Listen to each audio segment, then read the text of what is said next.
বিগত বেশ কয়েক মাস ধরেই ডিসেম্বর চর্চা চলছে রাজ্য রাজনীতিতে। এরই মাঝে এবার ডিসেম্বরের ৩টি তারিখের উল্লেখ করে বিরোধী দলনেতা শুভেন্দু অধিকারীর বার্তা ওয়েট অ্যান্ড ওয়াচ। বৃহস্পতিবার সাংবাদিকদের মুখোমুখি হয়ে নন্দীগ্রামে বিধায়ক বলেন ১২, ১৪, ২১ খেয়াল রাখুন, দেখুন কি হয়। এই ৩টে দিন খুবই গুরুত্বপূর্ণ, ওয়েট অ্যান্ড ওয়াচ। এরই মধ্যেই জানা গিয়েছে অমিত শাহের সঙ্গে বৈঠক করতে যাচ্ছেন শুভেন্দু অধিকারী। সূত্রের খবর, আগামী সপ্তাহেই নয়াদিল্লি যেতে পারেন শুভেন্দু অধিকারী।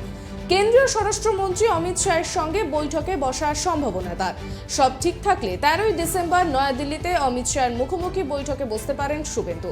এই সফরে বিজেপি এবার সর্বভারতীয় সভাপতি জেপি নাড্ডার সঙ্গেও সাক্ষাৎ করতে পারেন শুভেন্দু বলে সূত্রের খবর।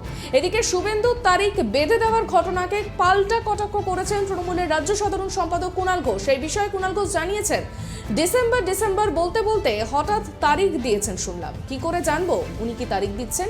যদি ঘুরিয়ে দেখা যায়, যদি সত্যি সেদিন কোনো এজেন্সির তরফে কোনো তৎপরতা হয়, তাহলে প্রমাণিত হয়ে যাবে দিল্লির বিজেপি বলে দেয় এজেন্সিকে কি করতে হবে।